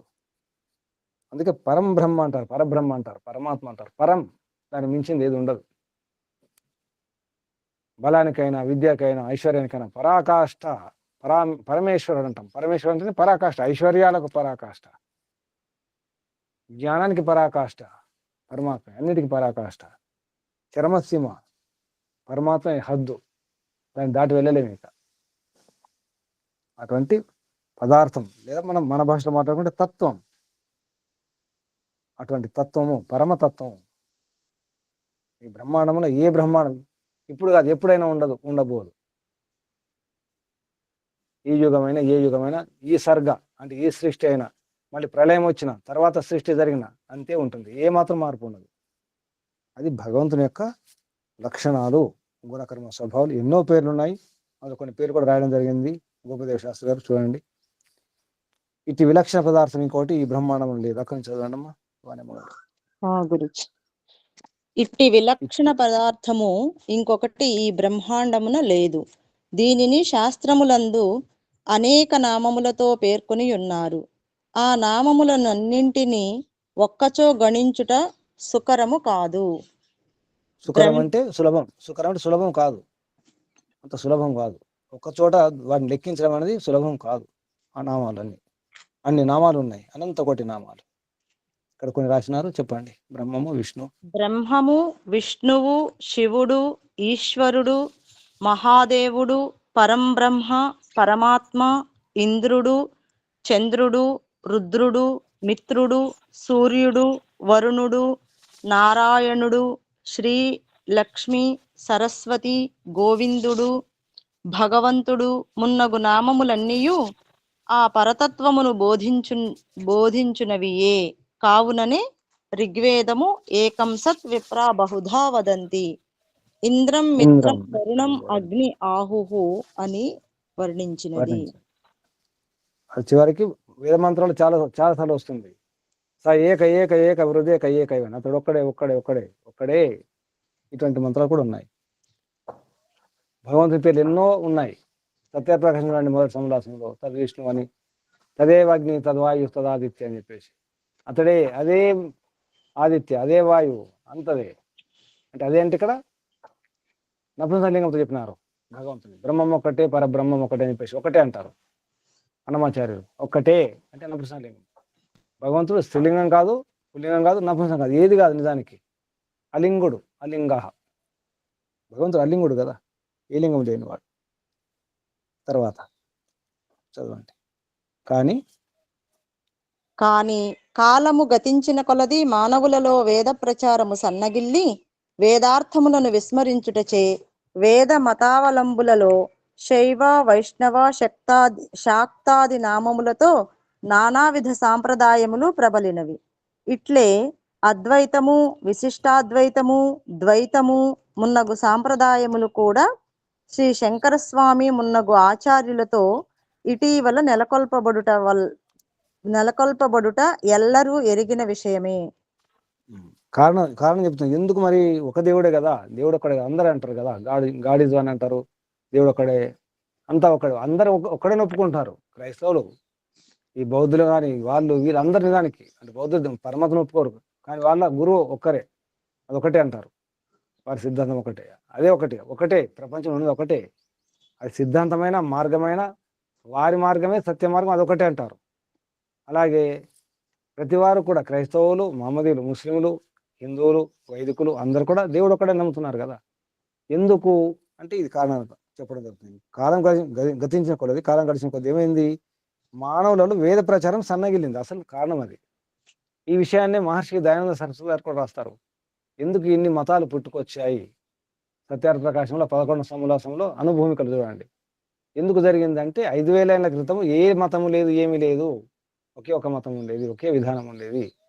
ఎందుకు జరిగిందంటే ఇంతే, వేద ప్రచారం సరిగ్గా చేసేవారు లేక, అర్థం చేసుకునేవారు లేక, సరిగ్గా విషయాన్ని అర్థం చేసుకోక ప్రచారం చేస్తూ ఎవరికి తోచినట్టు వారు, ఎవరి అభిమతం, ఎవరికి అభిప్రాయం వారే, నా అభిప్రాయం నేను, నాకు నచ్చినట్టు నేను, నాకు తెలిసినట్టు నేను, అదొక మతం అయిపోయింది, ఒక మార్గం అయిపోయింది. అలా కొందరు శిష్యులను వెంట పెట్టుకొని భక్తులను, అదొక మార్గం, అదొక సంప్రదాయం, అదొక మతం, అలా జరిగింది. దేని కొరకు? అధికారం కొరకు, పెత్తనం కొరకు, ఆధిపత్యం ఉండాలి కదా, దాని కొరకు జరిగింది. అంటే 2 కారణాలు ఉంటాయి. ఒకటి అర్థం కాక, అటువంటి సామర్థ్యం లేక, మరొకటేమో స్వార్థంతో కూడా. అర్థం కాక, సామర్థ్యం లేక, 2 రకాలుగా, స్వార్థంతో కూడా. కాబట్టి అదంతా కాదు, సత్యాన్ని ఒప్పుకోవాలి. సూర్యుడు సూర్యుడే, సూర్యుని మీరు ఏ రకంగా దీపమన్నా ఏమన్నా సూర్యుడు సూర్యుడే. సూర్యుడే కాదు మా దీపమే గొప్పది, మా దీపమే గొప్ప అంటే దీపాలు ఉండొచ్చు, గొప్ప ఉండొచ్చు, అంతకంటే వెలుగు, సూర్యుని కంటే వెలుగు ఉన్నటువంటి తయారు చేసుకోవచ్చు. రాత్రిలో ఒక దీపం పెట్టుకొని, ఒక బల్బు పెట్టుకొని అసలు సూర్యుడు అవసరం లేదు అనుకోవచ్చు. కానీ సూర్యుడు సూర్యుడే, దీపం దీపమే కదా. తర్వాత భారతదేశమున ఈ సాంప్రదాయములు ఏర్పడిన తదుపరి దేవుని స్వరూప లక్షణములను సరిగా తెలుసుకొనజాలక ఆకారము లేని ఆ పరమా సూక్ష్మ తత్వమునకు పలు విధములైన మానవాది ఆకారములను కల్పించి వస్తు స్వరూపమును విస్మరించిరి. దేవతత్వమునకు గల విభిన్న విష్ణువాది నామార్థములను గ్రహింపజాలక ఒక్కొక్క నామమునకు ఒక్కొక్క ఆకృతిని కల్పించి ప్రజలలో నానావిధ దేవతావాదమును ప్రచారమునర్చిరి. దేవుని పేరిట శైవ, వైష్ణవ, శాక్తాది సంప్రదాయములు ప్రబలుటయే కాక ఒక సంప్రదాయ ప్రజలు మరి ఒక సంప్రదాయ ప్రజలను వారి దేవతను సహింపక ద్వేషించుచు నిందించి తిరస్కరింపసాగిరి. ఇట్లు పరస్పర కలహములకు గురి అయి జనులు నానావిధ దుఃఖములకు లోనై ఉండుట చరిత్ర నెరిగిన వారికి తెలియని విషయము కాదు. చరిత్ర అధ్యయనం చేస్తే ఇదే విషయం తెలుస్తుంది. నిందించడము, ద్వేషించడము, దేవుడు ఒక్కడనడం, మళ్ళీ మీ దేవుడు వేరు మా దేవుడు వేరు అని తిట్టుకోవడము, కొట్టుకోవడము, చంపుకోవడము, యుద్ధాలు చేయడం. ఇప్పుడు యుద్ధాలు కూడా కారణం అదే, మతాల యుద్ధం నిజానికి మనం అనుకుంటున్నాం. కానీ లోపల సరిగా అర్థం చేసుకుంటే క్రైస్తవ దేశాలు, ముస్లిం దేశాలు గమనించండి, వెనుక ఉన్నది ఏమిటి? మతమే ఉంటుంది. మళ్ళీ వెనుక ద్వేషం అంతా మత ద్వేషమే. ఆధిపత్యం కూడా ఉంది, కానీ మత ద్వేషం ఉంటుంది. ముఖ్యంగా క్రైస్తవులందరూ కలిసి ఉంటారు, ఇటు అరబ్ దేశాల వాళ్ళు, ముస్లిం దేశాల వాళ్ళు కలిసి ఉంటున్నారు. ఇక కలవకుండా ఉన్నది ఎవరు? మనమే, తటస్థం. అందుకే భారతదేశం ఎప్పుడు తటస్థం ఉంటుంది, అటు కాకుండా ఇటు కాకుండా. మత విద్వేషాలే ఇప్పటి యుద్ధాలకు కూడా కారణం. దాని వెనుక ఉన్నది ఎవరు? ప్రవర్తకులు, ప్రవక్తలు, ఆచార్యులు, విద్వాంసులు, పండితులు అనుకునేవారు, అటువంటి వారు. కాబట్టి మనం దేవుని యొక్క దేవతత్వం సరిగా అర్థం చేసుకునే ప్రయత్నం చేయాలి. అప్పుడు నిజమైన భగవంతుడు ఎవరు, అసలు పరమాత్మ అంటే ఏమిటి, ఈశ్వరతత్వం ఏమిటి అర్థం చేసుకున్నప్పుడు సరిగ్గా సాధన చేసుకుంటాం. అప్పుడు ఇవన్నీ ఏముండవు, ద్వేషాలు, విద్వేషాలు, ఈ రాగ ద్వేషాలు, ఈ మోహాలు, ఈ నిందలు, ఈ స్థుతులు ఏముండవు. ఈ పగలు, కుట్రలు, కుతంత్రాలు చేయాల్సిన అవసరం ఉండదు. ప్రశాంతంగా హాయిగా యోగాభ్యాసం చేసుకుని మనసును, చిత్తాన్ని ప్రసన్నంగా ఉంచుకొని హాయిగా జీవితాన్ని సార్థకం చేసుకోవచ్చు. ఇది అర్థం కాకపోతే అంతే, మనం కూడా కొట్టుకుపోవాల్సి వస్తుంది. కాబట్టి వేదాన్ని సరిగా అర్థం చేసుకుంటే ఇవన్నీ ఉండవు. ఆ వేద మతం అర్థం కావాలంటే, ఆ సిద్ధాంతం అర్థం కావాలంటే భగవద్గీత ఒక రకంగా ఒక ద్వారం లాంటిది, ఒక కరదీపిక, ఒక దివ్వె, ఇది ఒక మార్గదర్శనం చేసేటువంటి ఒక సాధనం. ఆ రకంగా తీసుకోవాలి. కానీ భగవద్గీత మాత్రమే ఇంతే సరిపోతుంది అనుకుంటే, ఇందాక చెప్పుకున్నట్టుగా ఒక శ్లోకం చాలు, లేదా ఒక అధ్యాయం చాలు, లేదా దర్శనం చేసుకుంటే చాలు. భగవద్గీత దర్శనం చేసుకుంటే చాలు, అందులో ఏముందో మనకు అవసరం లేదు. లేదా దాన్ని స్పృశిస్తే, ముట్టుకుంటే చాలు, తాకితే చాలు అనుకునే వారు కూడా ఉంటారు. అలా కాదు. తర్వాత ఇట్లు వేద మతావలంబులైన వారి ఆస్తిక్యం. ఇట్లు వేద మతావలంబులు అయిన వారి ఆస్తిక్యము వికృత రూపము ధరించినది. ప్రస్తుతము ఆస్తికులలో పెక్కు మందికి ఆస్తిక్యమననేమో అననేమో కూడా తెలియదు. ఆస్తికం అంటే ఏమిటి? ఆస్తిక్యం అంటే ఏమిటి? అంటే ఆస్తికత. చాలా మందికి ఇప్పుడు మనం ఉన్నాం కదా, ఆస్తికులం, భగవంతుని నమ్ముతాం. కానీ అసలు ఈ ఆస్తికత అంటే ఏమిటి? దేన్ని ఆస్తికత అంటారు, దేన్ని నాస్తికత అంటారు? నాస్తికత అంటే దేవుని నమ్మకపోవడం కాదు, వేదానికి విరుద్ధంగా ఉండడం కూడా నాస్తికతనే. ఒకసారి గమనించండి, మనం వేద విరుద్ధంగా ఎప్పుడైతే వ్యవహారం చేస్తామో మన నాస్తికులమే. అది ఏ విషయంలో కూడా కావచ్చు, ఏ సందర్భంలోనైనా, ఏ విషయంలోనైనా వేదానికి విరుద్ధంగా వ్యవహారం చేస్తే నాస్తికులమే. నాస్తికో వేద నిందక, మన మహర్షి చెప్తున్నారు కదా, మనుస్మృతిలో శ్లోకం చెప్తుంది, నాస్తికో వేద నిందక. నాస్తికుడు అంటే ఎవరు? వేదాన్ని నిందించేవాడు, వేదానికి విరుద్ధంగా వ్యవహారం చేసేవారు. కాబట్టి నాస్తిక అంటే మనకు ఒక్క నిమిషం, అంటే ఇక్కడ ఈ ఆస్తికత అంటే ఏంటి, నాస్తికత అంటే ఏంటి స్పష్టత లేదు చాలా మందికి. అనుకుంటున్నాము, ఇప్పుడు ఉదాహరణకు కమ్యూనిస్టులు ఉంటారు, వాళ్ళని ఏమంటాం మనం? నాస్తికులు అనుకుంటాం. వాళ్ళు వేదానికి అనుకూలంగా ఉంటే నాస్తికులు కాదు. అంటే కేవలం మూతిపోయి చేయగానే ఆస్తికులు, గుడికి వెళ్తేనే ఆస్తికులు, గుడికి వెళ్ళకుండా ఉంటే నాస్తికులు అని ఇటువంటి భ్రమలో ఉన్నాం మనం. మనకు కూడా ఒకసారి అనిపిస్తుంది, మనం గుడికి వెళ్ళాం కదా, మూతి పూజ చేయం కదా, నాస్తికులు అయిపోతున్నామేమో అని అనేవారు కూడా ఉన్నారు కదా. ఎప్పుడైతే మనం గుడికి వెళ్ళామో, మూర్తి పూజ చేయమో నాస్తికులు అంటున్నారు కూడా మనల్ని. ఏమంటున్నారు మునిశేఖర్ గారు? మునిశేఖర్ వేద గారు విరుద్ధంగా ఏమంటున్నారు? స్వామి, వేద విరుద్ధంగా ఉంటే నాస్తికులు కానీ ఓకే స్వామి, వేదం చెప్పినట్టు ఆచరించకపోయినా కానీ నాస్తికులే స్వామి. ఓం స్వామి. అదే చెప్పేది, అదే కదా. వేదం చెప్పిన విధంగా ఆచరించకపోయినా కానీ నాస్తికులే స్వామి. అదే చెబుతున్నాను, వేదానికి విరుద్ధంగా ఆచరిస్తే, అసలు ఆచరిస్తే కాదు, అలా భావిస్తే, ఈ వాక్యం రాసుకోండి, వేద విరుద్ధంగా భావిస్తే కూడా నాస్తికత్వం వచ్చినట్టే. ఆచరించడం బయట కనిపిస్తుంది, అలా భావిస్తే కూడా, వేద విరుద్ధంగా భావిస్తే కూడా నాస్తికత్వం వచ్చినట్టే మనకు. అది గమనించండి. అర్థమవుతుందా? అదే విషయం చెప్తున్నారు గోపదేవ శాస్త్రి గారు. ప్రస్తుతము ఆస్తికులలో పెక్కు మందికి ఆస్తిక్యం అననేమో, ఆస్తికత అంటే ఏమిటో కూడా తెలియదు. చాలా అమాయకత్వం చూడండి. మనం ఆస్తికులం ఏంటి కూడా మన కోసం మనకి సందేహం కలుగుతుంది. నేను నాస్తికునేమో, ఎందుకంటే నేను మూతిపోయి చేయను కదా, గుడికి వెళ్ళను కదా. కావుననే నేటి వైదిక మతస్థులు ఎల్లరూ పండితులు, పామరులు విగ్రహారాధన చేయుటయే ఆస్తిక్యమనియు, అది చేయకుండా నాస్తిక్యమనియు ఎంచుచున్నారు. ఎవరు? మనమే. చాలా మంది కొంత భయపడిపోతారు కూడా.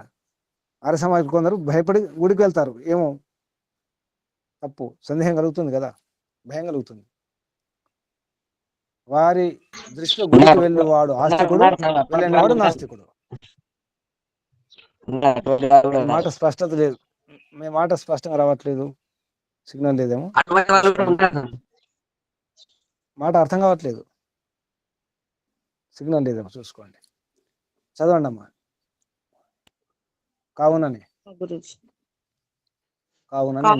నేటి వైదిక మతస్థులు ఎల్లరూ పండితులు, పామరులు విగ్రహారాధనము చేయుటయే ఆస్తిక్యమనియు, అది చేయకుండుట నాస్తిక్యమనియు ఎంచుచున్నారు. ఎవరెవరు? పండితులు కూడా. గమనించండి ఇక్కడ మాట. గోపదేవ్ గారు ఏమంటున్నారు? పండితులు కూడా. నవ్వుకోవడం తప్ప ఇంకేమిటి? పండితులు కూడా, పామరులు కూడా, వైదిక మతస్థులు, వైదిక మతం అంటే ఆర్య సమాజం ఉన్నవారు, వైదికం ఉన్నవారు, వారు అందులో పండితులు, విద్వాంసులు ఉన్నారు కదా, వారు కూడా సందేహం కలుగుతుంది. అంటే స్పష్టత లేదు, సరైనటువంటి అవగాహన లేదు, అది కారణం. చెప్పండి, చదవండి. వారి దృష్టిలో గుడికి వెళ్ళువాడు ఆస్తికుడు, వెళ్ళనివాడు నాస్తికుడు. ఉమ్. నేడు హిందువులనబడు వారిలో ఆర్య సామాజికులు, ఇతర భౌతికవాదులు కాక మిగిలిన వారెల్లరూ విగ్రహారాధకులే, జడ పూజకులే. సంప్రదాయ ప్రవర్తకులైన శ్రీ శంకరాది మఠాధిపతులు కూడా నిత్యము విగ్రహములను ఆరాధించుట చూడనగును. కావుననే వీరెల్లరూ ఆర్య సామాజికులను నాస్తికులందురు. విగ్రహారాధనము వేద విహితము కాదు. కావున వైదికులు విగ్రహారాధనము చేయరాదని ఆర్య సామాజికులు అందురు. శాస్త్రములందు వర్ణింపబడిన ఆస్తిక్య లక్షణము విస్మరించి విగ్రహములను పూజింపకుండుటయే నాస్తిక్యమని ఎంచుచున్నారు. వేదము ఈశ్వరీయములని అంగీకరించుట, జీవేశ్వరులను అంగీకరించుట, జీవునకు జన్మ జన్మాంతరములను అంగీకరించుటయు ఆస్తిక్యమను మాటయే వీరు మరచినారు. ఆస్తిక్యం అంటే ఇది ఆస్తిక్యం అంటే వేదములు ఈశ్వరీయములని అంగీకరించడం ఆస్తిక్యం. వేదములు ఈశ్వరీయములని అంగీకరించుట, జీవుడు ఈశ్వరుడు ఇద్దరు ఉన్నారు, అలాగే ప్రకృతి కూడా ఉంటుంది. జీవులకు జన్మ జన్మాంతరములను అంటే జన్మ ఉంటుంది, జన్మాంతరాలు కూడా ఉంటాయి, పూర్వజన్మ పునర్జన్మ, వాటిని కూడా అంగీకరించడం అది కూడా ఆస్తిక్యమే. కానీ ఏమనుకుంటాం, నాస్తికులు అనుకుంటాం. ఎందుకంటే మూర్తి పూజ చేయడం లేదు కదా, గుడికి వెళ్ళడం లేదు కదా అనుకుంటాం. తర్వాత కావుననే నేటి హిందువులకు బౌద్ధ జైనులు నాస్తికులనియూ తెలియదు. వారు గుళ్ళు కట్టి వారి గురువుల బొమ్మలను పూజింతురు. వారు సృష్టికర్తను అంగీకరింపరు. అందువలన వారు నాస్తికులని గుర్తించు హిందువులు అతి స్వల్ప సంఖ్యలో ఉందురు. ఎంతమంది తెలుసు ఈ విషయం? బౌద్ధులు జైనులు నాస్తికులని ఎంతమంది తెలుసు? తెలియదు. వారు గుళ్ళు కట్టుకుంటారు, వారి గురువుల బొమ్మలు పెట్టుకుంటారు, మూర్తులు విగ్రహ పూజ చేస్తారు, అసలు పరమాత్మను నమ్మరు, సృష్టికర్తను నమ్మరు. వారు నాస్తికులు. కానీ నాస్తికులు నేను ఎంతమంది తెలుసు మనకు? ఇది అర్థం చేసుకోవాలి. జరుగుతుంది ఇది. తర్వాత అసలు కారణం ఏంటో చెప్తున్నారు. వేద ప్రచారం మానుకొని వేద ప్రచారం మాని సాంప్రదాయకులెల్లరూ వాని స్థానమున విష్ణువాది పురాణములను ప్రచారము చేయుచు వేద విషయములనే పురాణములు చెప్పుచున్నవని నుడువుచు జనులను వేదములకు దూరమునర్చిరి. ఆ వైదిక ఆచారములను వేద విహితములుగా అవైదికాచారం గురించి అవైదికాచారములను వేద విహితములనుగా చెప్పి జనులచే వానిని ఆచరింపచేయ తొడంగిరి. అది ఇది జరుగుతుంది. వేద ప్రచారం మానుకున్నారు. సంప్రదాయకులు ఏం చేశారు? ఈ వేదముల స్థానంలో విష్ణు పురాణము, రకరకాల పురాణాలు ఉన్నాయి కదా, విష్ణువాది పురాణములను ప్రచారం చేస్తున్నారు. అదే ఇంకా వేదం అవసరం లేదు. అసలు ఆ పురాణం ఉన్నది ఏమిటి? వేదమే కదా. వేదాలు చదవాల్సిన అవసరం లేదు, మీకు అర్థం కాదు, మీకు బోధపడదు, అంత బుద్ధి మీకు లేదు, అంత తెలివి లేదు అని చెప్పి ప్రజలను ఏం చేస్తున్నారు? వేదములకు దూరం చేశారు కూడా. అవసరం లేదు కదా. అదే క్రమంలో భగవద్గీత కూడా అంతే. ఒక గీత ఉంటే చాలు, వేదం అవసరం లేదు. దానివల్ల ఏమైపోతుంది అంటే వేదము కష్టమట, క్లిష్టమట, మనం చదవలేమట, అంత బుద్ధి అంత సామర్థ్యం మనకు లేదు. కాబట్టి గీత ఒకటి ఉంటే చాలు, పురాణాలు ఉంటే చాలు, పురాణాలు భాగవతం వింటే చాలు. భాగవతం వింటే భాగవతం ఏమవుతారు? భాగవతం. ఇది ఒకటి చెప్పేవారు. భాగవతం అంటే ఏమనుకుంటున్నారు అనండి, మాట ఎక్కువసేపు అనండి వేగంగా. భాగవతం అంటే భాగవతం చదివితే భాగవతం ఇలా ప్రచారం చేస్తారు. అటువంటిది భాగవతం, ఇంకా వేరే అవసరం లేదు. ఒక భాగవత పురాణం ఉంటే చాలు, వేరే పురాణం కూడా అవసరం లేదు, అలా కూడా ప్రచారం చేస్తారు. ఒక్క భాగవతం ఉంటే చాలు, వేరే పురాణం ఏది అవసరం లేదు, అన్ని అందులో ఉన్నాయి, మీకు మోక్షం ఈశ్వర దర్శనం అయిపోతుంది.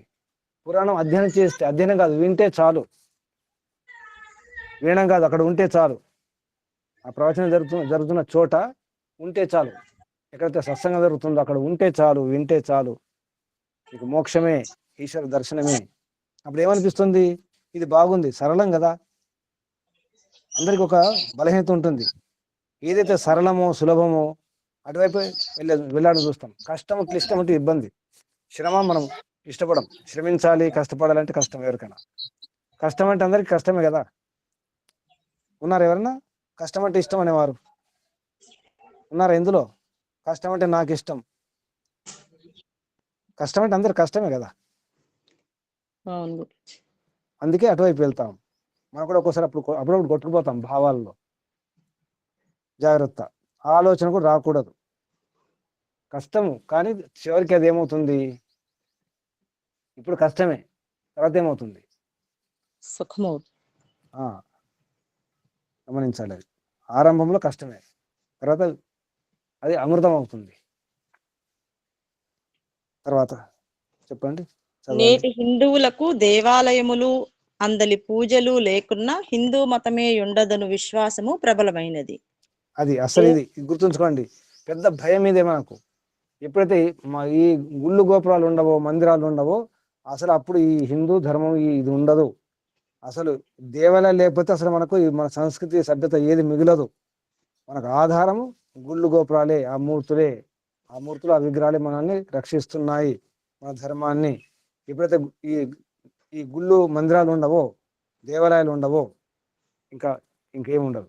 ఆ భయం వచ్చేసింది ఇప్పుడు కూడా.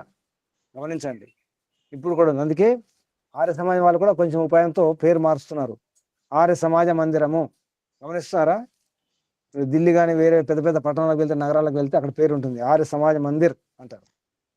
ఇంతకుముందు మందిరం పేరు రాసేవాళ్ళు కాదు, ఆర్య సమాజ మందిరం రాస్తున్నారు. అంటే మందిరం పేరుతో సేఫ్టీ అనమాట, సురక్షితం. ఎవరు ఏమన్నారు ఇక మందిరం పేరు ఉంటే. మందిరం పేరు లేకపోతే అది వేరే ఏదో అనుకుంటున్నారు. కాబట్టి ఆర్య సమాజ మందిరం అని పెట్టాల్సి వస్తుంది. ఈ పదం వాడుకుంటున్నారు, క్రైస్తవులు కూడా వాడుకుంటున్నారు మందిరం పేరు, క్రీస్తు మందిరం. అది అంత అక్కడ దాకా వచ్చిందనమాట. మందిరం పేరు తప్పు కాదు, ఆలయం పేరు తప్పు కాదు. ఒకప్పుడు అన్ని మందిరాలు నిజానికి వేద మందిరాలే, యజ్ఞ మందిరాలే. ఒకప్పుడు అన్ని గురుకులాలే, యజ్ఞశాలలే. తర్వాత చదవండి అమ్మా. తర్వాత వారమ్మ గారు. గురుజీ, అద్వైతాది సంప్రదాయములను నెలకొల్పిన శ్రీ శంకరాచార్యులు తమ సాంప్రదాయిక సిద్ధాంతములను బోధించుటకు వ్యాసరచిత మహాభారత భాగవం మీది పేర పూర్తి చేయండి. పేర నేటి హిందువులకు పూర్తి చేయండి. దేవాలయములే హిందూ సంస్కృతికి పట్టుకొమ్మలైనవి. వానిని బలపరుచుకొనుటకే దేవునకు అవతారములు, ఆకారములు కల్పింపబడినవి. అంటే ఇలా మొదలైందనమాట. ఈ అవతారాలు, ఆకారాలు ఇలా ఎందుకు వచ్చినాయంటే అది రక్షించుకోవడం కొరకు. ఎందుకు అలా జరిగిందో మహర్షి దయానంద సరస్వతి గారు రాశారు. బౌద్ధులు, జైనులు మందిరాలు నిర్మాణం చేసి వారి గురువుల చిత్రాలు పెట్టి, మూర్తులు పెట్టి పూజించడం అప్పటి నుంచి మొదలైంది. అసలు మొదలైంది జైనుల నుంచి, బౌద్ధుల నుంచే ఈ మందిరాలు, ఈ మూర్తులు, ఈ విగ్రహాలు. అది గమనించట్లేదు ఎవరు. అలా ఉంటేనే వచ్చేవారండి, ఎందుకంటే అక్కడ ఆకర్షణ ఉంటుంది కదా, మూర్తులు ఉంటే, విగ్రహాలు ఉంటే. అలా మొదలైంది నిజానికి. అంతకుముందు ఉండేవి కాదు. అని వేద మందిరాలు ఉండేవి, యజ్ఞ మందిరాలు ఉండేవి, ఆ రకంగా ఉండేవి. అధ్యయనశాలలు ఉండేవి, విద్యాలయాలు, గురుకులాలు ఉండేవి. అవి ఇప్పుడు మందిరాలుగా. తర్వాత ఇప్పుడు అద్వైతాది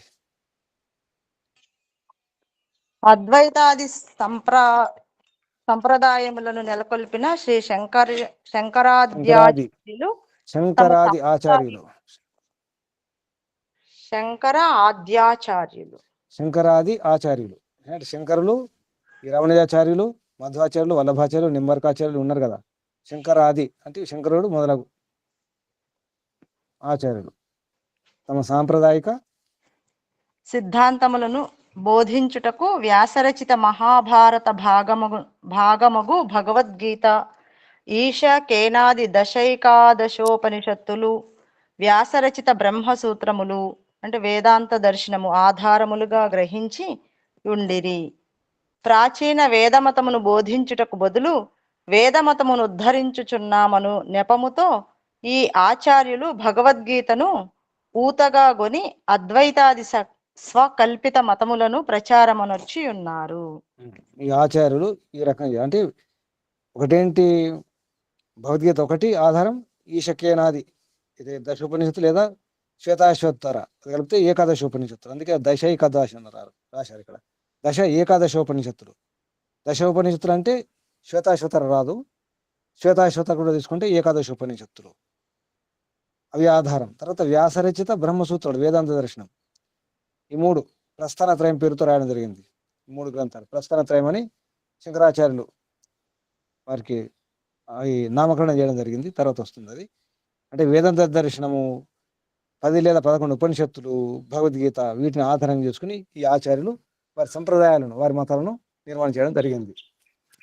తర్వాత పై 3 గ్రంథములకు పై 3 గ్రంథములకు ప్రస్థానత్రయమని నామకరణమునర్చి వాని మూలమున శ్రీ శంకరులు అద్వైతము, జీవ బ్రహ్మ ఐక్యము, అద్వైతమును శ్రీ రామానుజులు విశిష్టాద్వైతము, చిదచిద్విశిష్టం బ్రహ్మ, చిద్ అచిద్, చిద్ అచిద్ విశిష్టం, చిత్ అచిత్ విశిష్టం బ్రహ్మ బ్రహ్మ. ను శ్రీమధ్వాచార్యులు ద్వైతము, జీవేశ్వరులు భిన్నులును ప్రస్తావించి ఉన్నారు. ఈ త్రివిధ వాదములకు పైన చెప్పిన భగవద్గీతాది 3 గ్రంథములే ప్రమాణములు, వేదములు కావు. వేదములు కావు, మూడే ప్రస్థానత్రయం: భగవద్గీత, ఉపనిషత్తులు, వ్యాసరచిత వేదాంత దర్శనం. ఆ మూడిని ఆధారం చేసుకుని శంకరాచార్యులు అద్వైతము, రామానుజాచార్యులు విశిష్టాద్వైతము, మధ్వాచార్యులు ద్వైతం.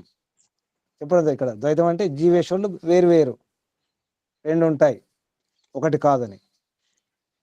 అద్వైతం అంటే జీవుడు బ్రహ్మ అంతా ఒకటే, ఈ ప్రపంచం లేదు, ఇక జగన్మిథ్య బ్రహ్మ సత్యం ఉన్నంత ఒకటే, ద్వైతం లేదు. విశిష్టాద్వైతం చిత్ అచిత్, విశిష్టం బ్రహ్మ 2, చిత్ బ్రహ్మ అచిత్ బ్రహ్మ 2 రకాలుగా బ్రహ్మ గురించి 2 రకాల బ్రహ్మలు ఉంటాయని రామానుజాచార్యులు విశిష్టాద్వైతం. ఇంకోటి ద్వైతాద్వైతం 2, ద్వైతం ఒప్పుకుంటారు, అద్వైతం ఒప్పుకునే వారు కూడా ఉన్నారు. నింబార్కాచార్యులు అది ఒప్పుకుంటారు, ఇది ఒప్పుకుంటారు, 2 రకాలుగా. వేదములు ఆధారంగా చేసుకుని ఈ సంప్రదాయాలు నిర్మించలేదు. ఈ 3 కొందరేమో వేదాంత దర్శనం ఆధారంగా, కొందరు ఉపనిషత్తుల ఆధారంగా. అయినా వింత ఏంటంటే ఉపనిషత్తులకు వ్యతిరేకం కూడా, విరుద్ధం కూడా ఉన్నాయి సిద్ధాంతాలు. చెప్పారు కానీ ఉపనిషత్తులు గీత వేదాంత దర్శనం అని, కానీ వాటికి విరుద్ధం కూడా ఈ మతాల్లో, ఈ సంప్రదాయాలు ఉంటాయి. కింద పేరు చదవండి ఒకసారి. ఒకే గ్రంథము ఒకే గ్రంథము పరస్పర విరుద్ధములైన 3 వాదములను ఎట్లు బోధించును? ఇది గమనించండి, భగవద్గీత ఒకటే, ఇలా విడివిడిగా విరుద్ధమైనటువంటి ఈ వాదాలు ఎలా ఉంటాయి, ఈ మతాలు ఎలా వచ్చాయి? భగవద్గీత ఒకటే, ఉపనిషత్తు ఏది తీసుకుని ఒకటొకటి అనుకోండి, వేదాంత దర్శనం ఒకటే. ఆ వేదాంత దర్శనం నుంచి ఇన్ని రకాల సిద్ధాంతాలు, ఈ మతాలు, సంప్రదాయాలు ఎలా వచ్చాయి? అసలు ఎలా జరుగుతుంది? 3 వాదాలు ఎట్లు? అప్పుడు 3 రాశారు, ఇప్పుడు ఇంకా పుట్టుకొచ్చాయి కదా. ఒకే గ్రంథం పరస్పర విరుద్ధమైనటువంటి 3 వాదములు ఎట్లు బోధిస్తుంది? బోధించదు కదా. ఒక గ్రంథంలో ఒక్క ప్రతిపాద్య విషయం ఉండాలి, కానీ అది సమంజసం కదా. చెప్పండి, ఒక గ్రంథమునకు ఒక్క గ్రంథమునకు ఒక్క ప్రతిపాద్య విషయముండుట యుక్తి సంగతము. పరస్పర విరోధము లేని అనేక విషయములను ఒక్క గ్రంథము బోధించుటలోను దోషముండదు. కాని భిన్న విరుద్ధ మతములను ఒక్క గ్రంథము ఎట్లు ప్రతిపాదించునో చదువరు ఊహింతురుగాక. ఊహించండి, చదువర్లు ఊహించండి. పరస్పర విరోధము లేని అనేక విషయం, అంటే విరోధం లేకుండా అనేక విషయాలు వేరే వేరే గ్రంథాలు చెప్పవచ్చు, అంటే విరోధం లేదు కాబట్టి అన్ని శాస్త్రాలు చెప్పవచ్చు. సత్యమే ముఖ్యము, ఇటువంటి సత్యాన్ని గ్రహించండి, ధర్మాన్ని ఆచరించండి, అన్ని గ్రంథాలు చెప్పవచ్చు. కానీ ఒకే గ్రంథంలో తినండి తినకండి, ఉండండి ఉండకండి, ఇటువంటి ఉండవు కదా. పరస్పర విరోధం ఎలా ఉంటుంది? ఒకే గ్రంథంలో ఒక్క గ్రంథము బోధించు దోషం ఉండదు. అంటే పరస్పర విరోధం లేకుండా ఉంటే అనేక విషయాలు చెప్పొచ్చు వేరే వేరే గ్రంథాలలో. కానీ భిన్న విరుద్ధ మతములను ఒక్క గ్రంథంలో ఎత్తు ప్రతిపాదిస్తుంది? ఒకసారి ఊహించుకోండి, తప్పు కదా. ఇక్కడ ఆపేద్దాం, ఇది విషయం. ఇప్పుడు ఏమనిపిస్తుంది మీకు? ఏమి జరిగింది? ఎందుకు మతాలు పుట్టుకొచ్చాయి? ఎందుకు విరోధము? ఎందుకు ఈ నింద, స్తుతి, పరస్పర ద్వేషము, నీ దేవుడు వేరు నా దేవుడు వేరు అనుకోవడము, నీ మార్గం వేరు నా మార్గం వేరు, మీ మతం వేరు నా మతం వేరు అనుకోవడం. అసలు ఒకే మతం ఉంటుంది, అన్ని మతాలు ఉండవు. ఒకే ధర్మం ఉంటుంది, ఒకే సూర్యుడు. ఆ సూర్యుడు మీ సూర్యుడు వేరు నా సూర్యుడు వేరు అంటారు ఎవరైనా? ఇక్కడున్న సూర్యుడు ఒకటే కదా, ఒకే భూమి, ఒకే సూర్యుడు, ఒకే పంచమహాభూతాలన్నీ ఒకటొకటే ఉన్నాయి. అక్కడ ఎవరు నా సూర్యుడు వేరు నీ సూర్యుడు వేరు అన్నారు కదా. మరి నీ దేవుడు వేరు నా దేవుడు వేరు అని ఎందుకు అంటున్నారంటే ఇది కారణం. ఏమనిపిస్తుంది మీకు? మీ అభిప్రాయం ఏంటి? ఎవరైనా చెప్పండి. ఏమైనా అర్థమవుతుందా? అర్థమవుతుందా? కొత్తవారు చెప్పండి. కొత్తవారు ఎవరున్నారు? కొత్తవారు రమాదేవి గారు చెప్పండి అమ్మా. నమస్తే అండి. చెప్పండి అమ్మా. వేదమే ప్రమాణము. వేదమే సృష్టి ఆరంభం నుంచి ఉంది కాబట్టి అదే ఆది గ్రంథము, అదే ప్రామాణికము అన్ని మతాల వారికి, అంత మనుషులకు. ఈశ్వరుడు అంటే ఒక గుడిలోనే ఉండడము అనేది విరుద్ధం. ఎందుకంటే సర్వవ్యాపకుడు కాబట్టి ఒక దగ్గరనే ఉంటే ఇంకో దగ్గర లేడని అర్థమా? అట్లా కాదు కదా. కాబట్టి సర్వంతర్యామి ఒక దగ్గరనే బంధించడం అనేది విరుద్ధం అని నాకు అనిపిస్తుంది. అవును కాదు? గట్టిగా చెప్పండి అమ్మా, విశ్వాసం చెప్పండి. అదే అవునో కాదో నాకు తెలియదు, కానీ నేను అనుకుంటున్నా ఏంటంటే అవును, విశ్వవ్యాపకుడు కాబట్టి విశ్వవ్యాపకుడు కాబట్టి ఒక్కరి దగ్గరే ఉండడు. సర్వంతర్యామి మనం చేస్తున్న మంచి పనులను చెడు పనులను అన్ని చూస్తూ ఉన్నాడు, మనకు ఫలితాలను ఇస్తూ ఉన్నాడు. కాబట్టి భగవంతుడు సర్వంతర్యామి ఒక గుడిలోనే, ఒక మసీదులోనే, ఒక చర్చిలోనే ఉండడు అని నా అభిప్రాయం అండి. అంతే, వాస్తవం. అందుకే భగవద్గీత నిజానికి సరిగ్గా అర్థం చేసుకుంటే భగవద్గీత చాలా మంచి విషయాలు ఉన్నాయి భగవంతుని గురించి. సరిగ్గా ఉంది నిజానికి. అదే ఇది ఏంటంటే ఒక్కొక్కరు ఒక్కో విధంగా వాళ్ళకు అనుకూలంగా రాశారు కదండి. రాసే రచయితలు కూడా దాన్ని భిన్నంగా రాశారు. అంటే కామెంటరీస్, వ్యాఖ్యానాలు, భాష్యాలు అనుకూలంగా రాసుకుంటారు. అనుకూలంగా రాసుకున్నారు. దానివల్ల రాసుకుంటున్నారు. ఇంకా రాసుకుంటున్నారమ్మా. రాసుకోవడం కాదు, ఇంకా రాసుకుంటూనే ఉన్నారు వారికి అనుకూలంగా. దీనివల్లనే మనము విడిపోవడం, అంటే ఇట్లా నాది గొప్ప నీది గొప్ప అనుకోవడమే దీనికి ఆధారం అవుతుంది. శరీరం ఉన్నటువంటి అవయవాలు, కాళ్ళు నేను గొప్ప కాళ్ళు అనుకుంటే, నేను గొప్ప చేతులు అనుకుంటే, నేను గొప్ప కళ్ళు అనుకుంటే ఏమవుతుంది? విడిపోతే, కాళ్ళు విడిపోతే, చేతులు విడిపోతే, కళ్ళు చెవులు ముక్కు అన్ని విడిపోతే ఎలా ఉంటుంది? నేనే గొప్ప అని అది జరుగుతుంది. విడిపోవద్దు అంటే వేదం వైపు రండి, వేదాన్ని పట్టుకోండి, మూలాన్ని పట్టుకోండి. ఇది ప్రయత్నం. శుభం. బాగా చెప్పారమ్మా. వింటుండండి.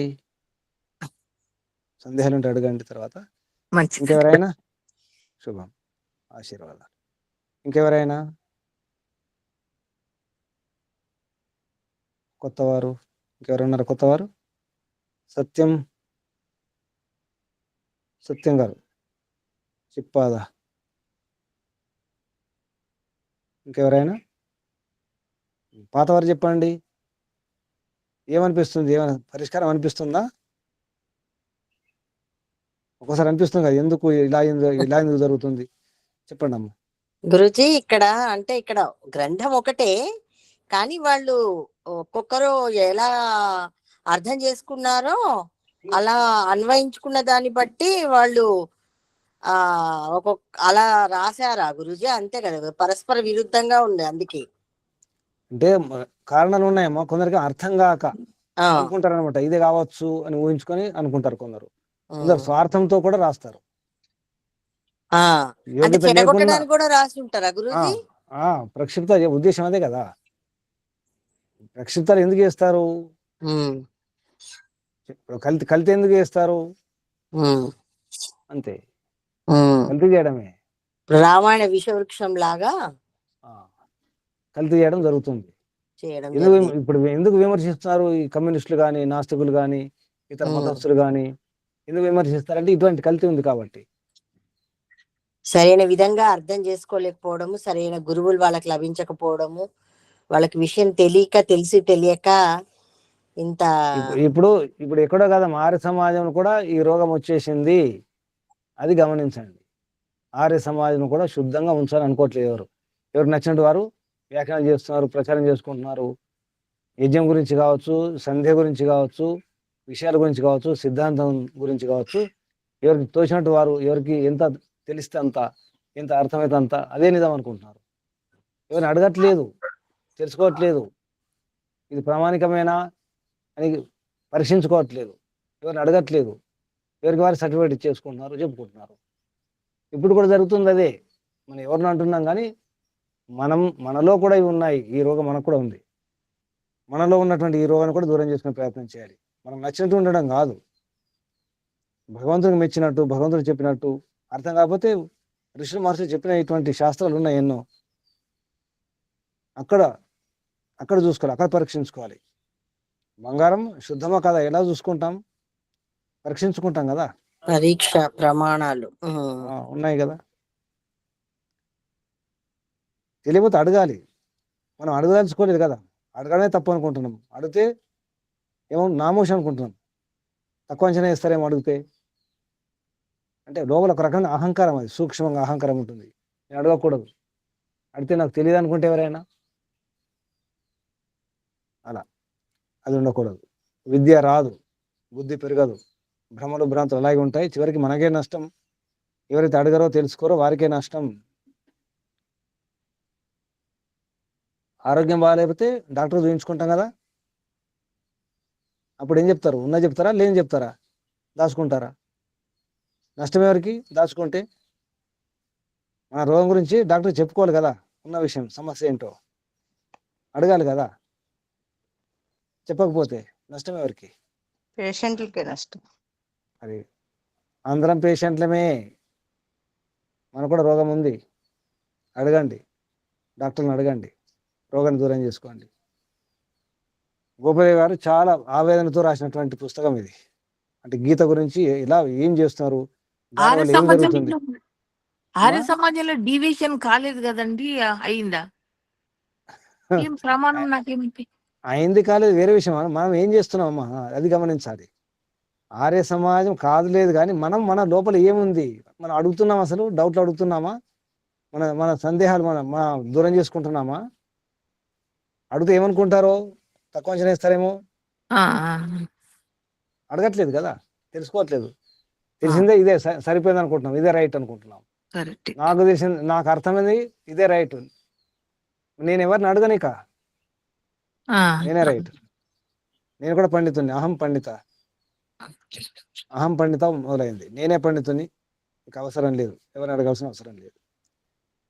అది తగ్గించుకోవాలి, అడగాలి, ఏమనుకోవద్దు, అడగాలి. దానివల్ల లాభం మనకే లాభం. అవునవును. డాక్టర్కు సరిగా చెప్పుకోవాలి, అప్పుడే సరైనటువంటి ట్రీట్మెంట్ దొరుకుతుంది. రోగాన్ని దూరం చేసుకుందాం. ముందుగా మనలో ఉన్న రోగం ఎవరిని అనడం కాదు, నాలో ఉన్న రోగాన్ని నేను దూరం చేసుకోవాలి, మీలో ఉన్న రోగాన్ని మీరు దూరం చేసుకోవాలి. అందరూ కలిసి రోగాలను దూరం చేసుకుంటే మనకు హాయి, ఆరోగ్యంగా ఉంటాం.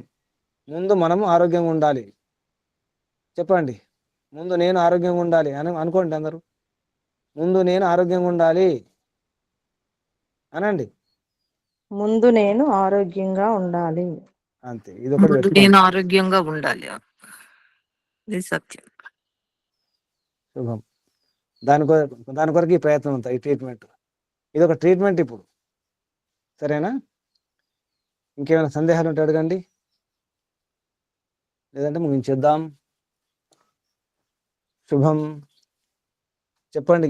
గీత ప్రేమికులు, భక్తులు, ఆరాధకులు ఉన్నారు, ఉపాసకులు ఉన్నారు, గీతోపాసకులు ఎందరో ప్రచారం చేస్తున్న వారు ఉన్నారు. గీత తప్ప ఇంకేం అవసరం లేదని వారు ఉంటారు. మంచిది నిజానికి అది, కానీ గీతలో ఉన్న రహస్యం కూడా పట్టుకోవాలి. భగవద్గీత ద్వారా శ్రీకృష్ణ వారు ఏం చెప్పాలనుకున్నారు, ఏం చెప్పినారు, దానివల్ల ఏం లాభం జరిగింది, చివరికి అర్జునుడు ఏమయ్యాడు,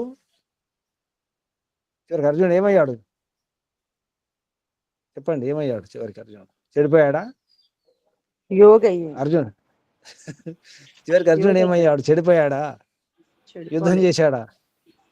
యుద్ధం చేశాడు. జ్ఞానిగా మారి యుద్ధం చేశారు, చేసి ధర్మం విజయం సాధించారు.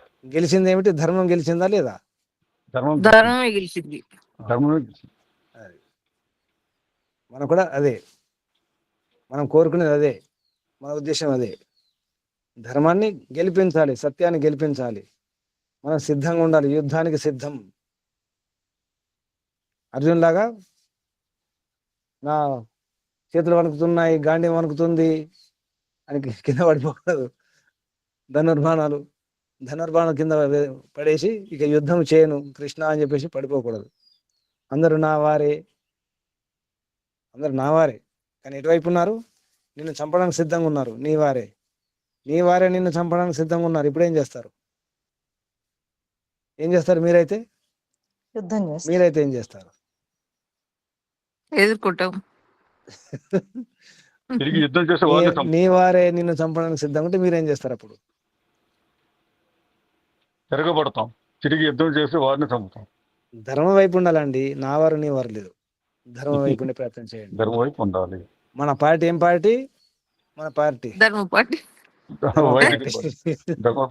వైదిక ధర్మ పార్టీ, భగవంతుని పార్టీ, పక్షపాతం లేని పార్టీ మనది. దాని కొరకే ప్రయత్నం. కృష్ణుడు ఎటున్నట్టు? పాండవుల వైపా, కౌరవుల వైపా?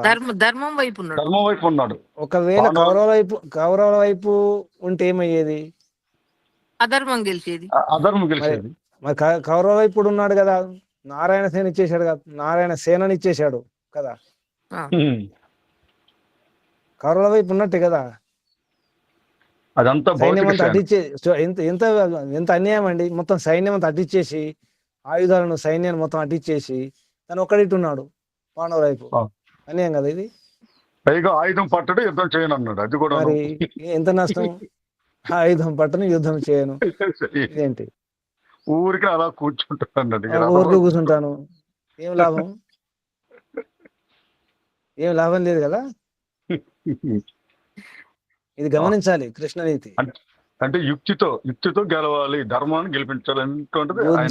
బుద్ధిర్యస్య బలం తస్య. బుద్ధి, కృష్ణుని యొక్క బుద్ధి, వ్యవహారం, యుక్తి అది కావాలి. అందుకే అటువైపు కూడా, కౌరవుల వైపు కూడా, పాండవుల వైపు. అంటే ఎటున్నట్టు? ఎటు లేదు, అటు కాదు ఇటు కాదు, ఎక్కడున్నట్టు? ధర్మం వైపు ఉన్నట్టు, ధర్మం వైపు. అది గమనించాలి. గెలిపించారు. ఎన్ని తిట్లు తినాల్సి వచ్చిందండి. పాండవులు తిట్టారు, కౌరవులు తిట్టారు, శిశుపాలుడు, దాంతో అన్ని తిట్లే. చిన్నప్పటి నుంచి తిట్లే, యుద్ధాలే. ధర్మం వైపు ఉన్నప్పుడు తిట్లు తప్పు గురుగారు. అయినా నవ్వుతున్నాడు. అది నేర్చుకోవాలి. అయినా నవ్వుతుండడమే. కృష్ణుడు ఎక్కడ ఏడ్చినట్టు కనిపిస్తుందా మీకు? కృష్ణుడు ఏడ్చాడని చిన్నప్పటి నుంచి. ఆయన ఎందుకు నవ్వుతున్నాడంటే అవతల వారి అజ్ఞానానికి నవ్వుతున్నాడు అంతే. వాళ్ళు తిడుతున్నారంటే అజ్ఞానంతో తిడుతున్నారు అన్నట్టు. ఇది అందరు నేర్చుకోండి. ఎన్ని కష్టాలు, ఎన్ని నిందలు, ఎన్ని తిట్లు వచ్చినా, ఎన్ని అవమానాలు జరిగినా, ఎన్ని యుద్ధాలు చేసినా, కృష్ణుడు చిన్నప్పటి నుంచి యుద్ధాలు చేయడమే. అయినా నవ్వుతుండడమే, సంతోషంగా ఉండడమే, సంతృప్తిగా ఉండడమే. అది నేర్చుకోవాలి. కృష్ణ నీతి. క్రిస్టియానిటీ కాదు, కృష్ణ నీతి మనది. కృష్ణతత్వం అర్థం చేసుకోవాలి. అందుకే భగవద్గీత చెప్పేది కృష్ణతత్వం. ఇది ఒక్కటి అర్థం చేసుకుంటే చాలు. ఎటు ఉండకండి, ధర్మం వైపు ఉండండి, మనమే గెలుస్తాం.